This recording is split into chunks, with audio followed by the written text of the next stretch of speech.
My husband, Tom, works odd jobs and earns a meager salary. We're living off my earnings. Despite this, he pushes all household chores on me and struts around like he's in charge. One day, Tom said, "From next week, we're gonna live with my sister and her husband. Clear out a room for them." What? My brother-in-law left the company and they have to move out of the company housing. So I invited them to stay with us. I was speechless. Making decisions without consulting me? Unacceptable. Well then, please handle the monthly mortgage of $2,800. Why? I want a divorce. What? Tom burst out laughing. What are you talking about? There's no way I can afford that on my $800 monthly salary. You'll have to cover it. My sister is thrilled about living with Jason. I'm also looking forward to living with her again. I felt a surge of intense anger at Tom for making decisions on his own. If you're so fond of your sister, you should just live with her alone. But I'm definitely not on board. Just you wait, I won't let you have your way anymore. My name is Lucy, 45 years old. 10 years ago, right before our wedding, my engagement was broken off. I was at an all-time low when my coworker, Tom, comforted me. That's how our relationship started. The following year, we got married and soon after had our eldest son, Jason. I love my job, so I returned to work full-time after taking a year for maternity leave. With both my husband and me working full-time, we can easily save for Jason's tuition fees and secure our retirement. But then Tom had to take responsibility for a mistake at work and was transferred from the main office of a big corporation to one of its subsidiaries. Unhappy with this, Tom quit his job and began working part-time. His income dropped to a quarter of what it was, but I thought I'd just work more to compensate. However, there's something that worries me more than Tom's salary. It's his sister, Vanessa. Tom's family owned a general store in the local business district, and since they were busy, Vanessa took care of Tom from a young age. She was, in a sense, like a parent to him. She still dotes on Tom more than their own parents and frequently calls him. They exchange messages and she even drops by our house unannounced every 2 weeks. It's really bothersome, but I can't just turn her away. I'm stuck in a tough spot. What's more concerning is that recently, Vanessa seems more interested in our son, Jason, than in Tom. Once, I was forcibly shown the family album that Vanessa said she treasured, and I was shocked to see that Jason looks just like a young Tom. Vanessa, although 53, still looks good. If she toned down her makeup, she'd probably look a lot like Tom. Seeing Tom grow a beard and age made Vanessa a bit disappointed. But now that her nephew is growing to look more and more like a young Tom, she seems overjoyed. So, whenever she visits unexpectedly and Jason isn't around, she becomes noticeably upset. Jason's still at soccer practice? Isn't it too late for a 9-year-old? She'd say, lounging on the sofa in her lace and frilly dress, pouting with her pink lips. He started because his friends invited him. Besides, it's only 6 p.m. Third graders should be in bed by 8 p.m. No way, he has homework too. Times have changed, kids nowadays are busier. Vanessa apparently had difficulty conceiving and, after trying for several years, she gave up. So, her unfamiliarity with modern parenting is understandable, but she still tends to give unsolicited advice. She usually comes over during dinner time. I've heard her husband is on a work assignment in another city, so she likely times her visits to eat with us. And she always has something to say about the food. Really? You're pairing pork chop with clam stew? I'd go with Caesar salad. Vanessa is good at cooking, so she must be right. Well, this is good too, but it could use a bit more salt. I'll eat it since it's here. On another day. This chicken breast is dry, hard to eat. Oh, is it? Right? It's always like this. Her cooking is on par with a kindergartner. I fumed silently as Tom laughed. I didn't want to hear it from someone who didn't even know how to hold a cooking knife. If it were me, I'd moisten it with water or wine before cooking. I did that. Then it must be Lucy's poor skills. There's no helping it. Both Vanessa and Tom burst into laughter. Vanessa always cleans her plate but never misses a chance to add a snide comment.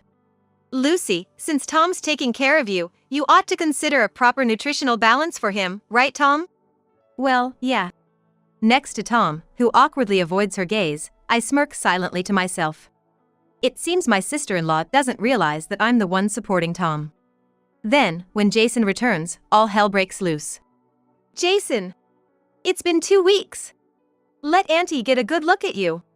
Oh my, you look exactly like your dad when he was young. A future heartthrob for sure. Why not consider being a pop star? Nah, I'm gonna be a soccer player. Are you sure? What a waste. Have you grown taller?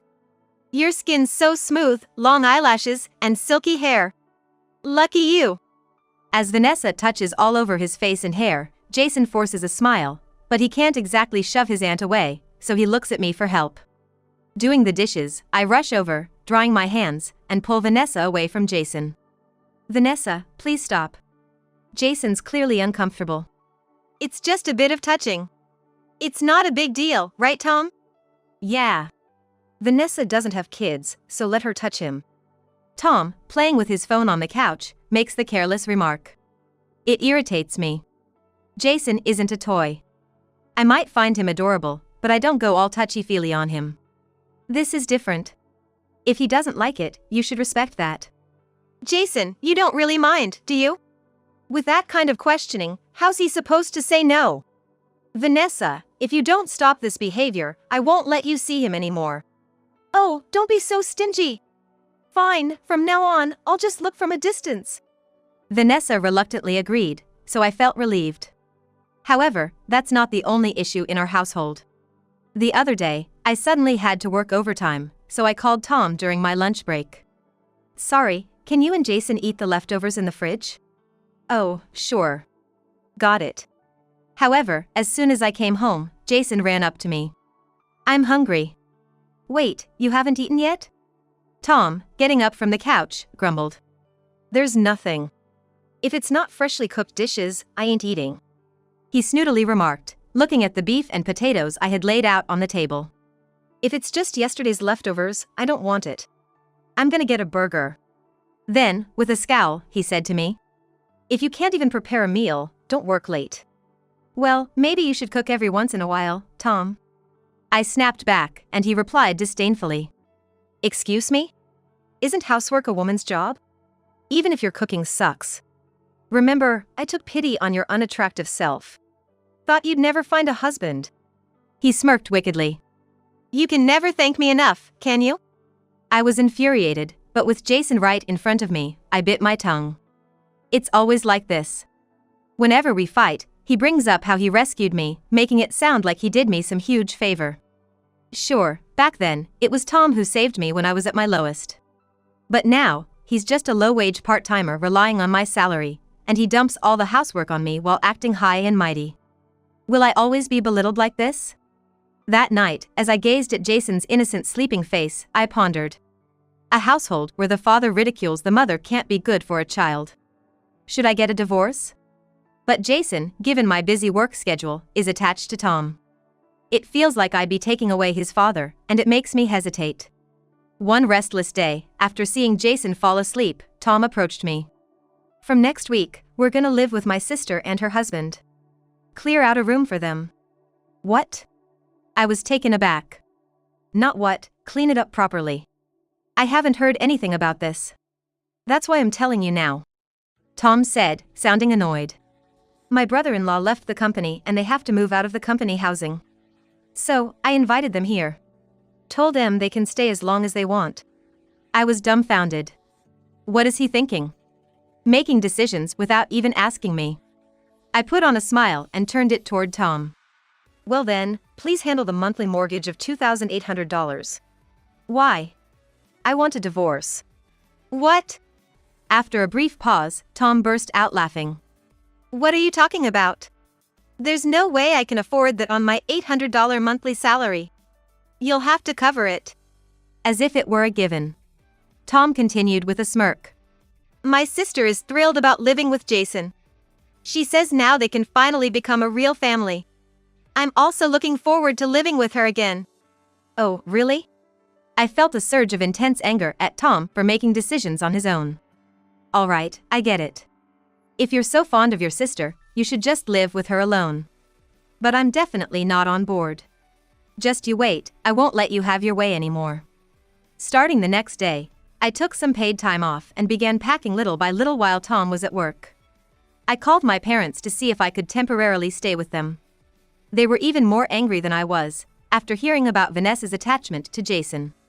Does she think she can treat our precious grandchild like some kind of pet? What a creep! We can't leave you and Jason in a place like that. Come back home. Thank you. I'm sorry for this sudden change. When I told Jason we were getting divorced, he asked me with uncertainty. Can I come with you, Mom? Of course, honey. We'll be staying at your grandparents' for a while. Yay! I love Grandma and Grandpa.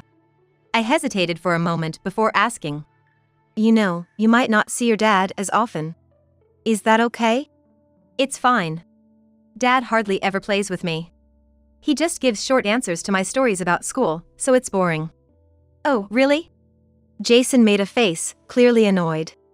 Even when he took me to the park when I was little, he'd just sit on the bench and play on his phone. I wanted to play catch, but he'd always say he's too busy and that I should play by myself. I was always jealous of the other kids with their dads. I had no idea. Tom, who always left the household chores to me, would still take a young Jason to the park on his days off. During that time, I was able to do household chores and shopping, which was a huge help. Since Tom always brought toys to play with outside, I assumed they were having fun time together as guys. If Tom wasn't even fulfilling his duties as a father, there was no reason for us to stay together. Fortunately, my parents' house was in the neighboring town, so Jason didn't have to switch schools, and he could continue his soccer lessons, which was a relief. Once I moved back to my parents, I transferred the house's ownership to Tom, changed my address, and started to file for divorce. It's not just about separating, but we also need to split our shared property in half. We need to figure out the worth of our marital property and then split them. We also need to discuss and decide on how much child support for Jason. A friend of my father's mentioned he knew an attorney who's good with divorces, so I've scheduled a meeting to consult with this person over the weekend. One day, after some time had passed since I moved out, I checked my cell phone on my way home from work and my eyes widened. In just 3 hours, an insane number of calls and messages had come in. The voicemail had Tom's desperate voice on it. Lucy. I got a bill for the house mortgage asking for $2,800. Didn't I say I can't pay? I sighed and drove back home. Though he sounded so close to tears over the phone, when we met face to face, Tom was as arrogant as ever. Hey, why am I getting the mortgage bill? This house is under your name, ain't it? He raised his voice without even waiting for me to sit on the couch. Yes, it's under my name. But you decided on your own to let your sister and her husband live here, remember? Of course, it's my house too. What's wrong with living with family? We should help each other out when in need, right? Then, starting next week, I'll invite my parents over. They're getting old, and I'm worried. That's fine, right? Tom's eyes widened. What are you talking about? No way am I gonna approve of living with your folks. See, Tom? You react just the same way I do. At my remark, Tom's face turned sour, as if he'd bitten into a lemon. But wanting a divorce over something like this is just selfish. We have a young kid, Jason. You're gonna take his dad away from him? I've put up with a lot until now, and I've thought about Jason too. But I just can't stand your arrogance anymore. I said in a restrained tone. Anyway, I've moved out. It's only natural to transfer the house to your name, isn't it? You left without my permission, and you think that's okay? I'm willing to let it slide for now, but hurry up and bring Jason back. Without your permission? It's laughable coming from his mouth. Then, as I fell silent, Tom said in a lowered tone. You're not getting something, are you? What? No one told you to leave. Suddenly his tone was gentle, and he put on a fawning smile. Vanessa told me she had no intention of kicking you out. So, come back, do the chores as you've always done, and contribute to the household. Just because there are 2 more of us now doesn't mean things have to change. We have spare rooms after all. I agree about the spare rooms. Right? We need to make use of them. But a $2,800 mortgage is just too much. Tom shrugged, looking exasperated. I replied, half in disbelief. You're the one who took out such a high mortgage, Tom. What? My fault? I said I'd be fine with any prefab house if it had a yard. You were the one who listened to the sales staff and opted for all those luxuries. Tom frowned, and I retorted sharply. You said you wanted a house from a well-known builder, a 7-bedroom place, within a 5-minute walk to the station. You wanted a rooftop, a spacious yard, and a basement. You even wanted imported wall and floor materials. If you stack up such extravagant requirements, of course, it's going to be expensive. What can I do? If I want to brag to my colleagues and subordinates, it has to be at least this good. Tom tilted his chin up, saying it as if it was the most natural thing in the world. I was a manager at a top-tier company, that's why we got that loan. Yeah, and in less than 2 years, you were transferred to a subsidiary and became a part-timer. Since your salary dropped significantly, I, who had been working part-time, took a test to become a full-time employee and ended up paying the mortgage on the house in your name. It's natural for families to help each other out. Tom said arrogantly, without showing a shred of gratitude towards me. That's why it's only natural to let Vanessa and her husband live in our house. And yet you refuse. You really are cold-hearted. I was ticked off and raised my voice. So, when is my brother-in-law gonna find a new job? Vanessa is gonna work too, right? How would I know that? They can just stay with us. Tom casually responded. Of course, you'll be covering all their living expenses. You should be able to manage that, being a housewife. Just think of it as repaying the favor Vanessa has done for you all these years. Feeling dizzy, I pressed my forehead and closed my eyes. You might feel grateful to her, but all I get from her are sarcastic comments. After all she's done for Jason, that's just not right. Tom smirked condescendingly. When you're away for work, Vanessa comes over so Jason won't feel lonely. Hey, how about we let her adopt Jason? That way, we can all be a real family. I was in disbelief. Are you out of your mind? It's a good idea. You can be mom and Vanessa can be mama. Even if she adopts him, if we live in this house, nothing will change. Jason will be thrilled to have a beautiful mama. He'll definitely brag to his friends. With a smug grin, Tom quickly stood up and commanded loudly. So, bring Jason back quickly. If you want a divorce, hand Jason over to me.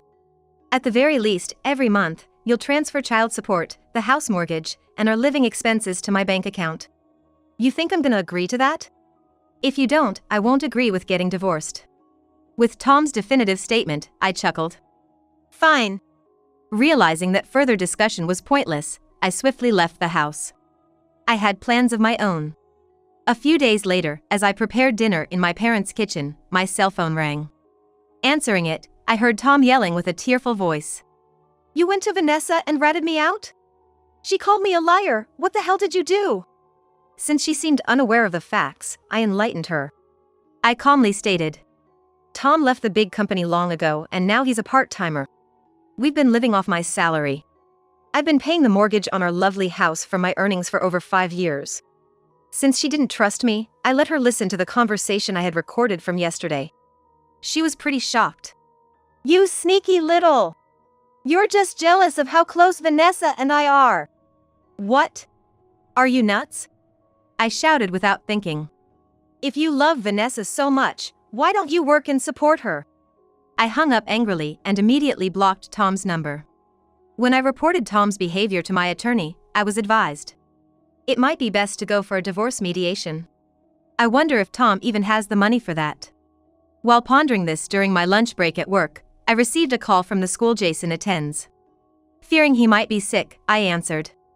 I apologize for calling during your work hours. Are you familiar with a woman named Vanessa Jones? I was taken aback by the sudden question. Yes, she's my husband's sister. Oh, I see. Is something wrong with my sister-in-law? The homeroom teacher seemed hesitant. Well, she was arrested on school grounds just a while ago. What? I nearly knocked over my coffee. The homeroom teacher proceeded to explain. She climbed over the gate, entered the school, and approached Jason while he was switching classes. She persistently talked to him and held his hand, so a friend of his reported to me, saying some unknown lady was clinging to Jason. Oh my! Although she insisted she was his aunt, Jason responded, I don't know her. So, we called the police. I imagined Vanessa's bewildered face. She kept complaining, Jason's mother won't let me see him, and every time I visit her family home, they send me away. It's not my fault, it's his mother's for monopolizing him. After being questioned at the police station, she was sent home. I recalled my dad telling me that Vanessa had come to the house multiple times, trying to catch Jason when he got home, but he had chased her away. I'm really sorry for the trouble. I apologized over the phone. Was Jason too upset? More like angry. He said she's creepy and that he doesn't want to see her anymore. I see. Once home, I would reassure Jason. Promise him he'd never have to see Vanessa again. I hung up the phone, sipped my coffee, and felt a weight off my chest. Vanessa must have been devastated to be treated as a stranger by Jason. Serves her right, I thought, smirking to myself.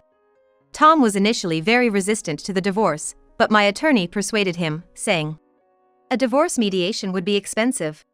So he reluctantly agreed. He even consented to the child support amount I proposed. Now, the value of our jointly owned house needs to be determined, and after deducting the remaining mortgage, Tom and I need to split the money.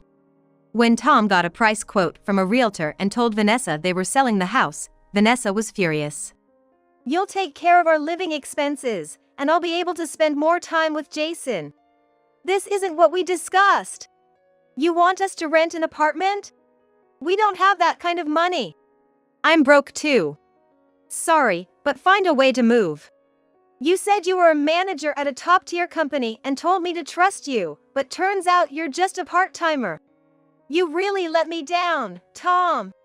It's really your husband's fault, using company money for personal stuff. Clean up your own mess. What did you say? After a massive argument, Tom and Vanessa and her husband moved into separate apartments. Tom sold the house and paid off my mortgage debt, but he still has to give me monthly child support.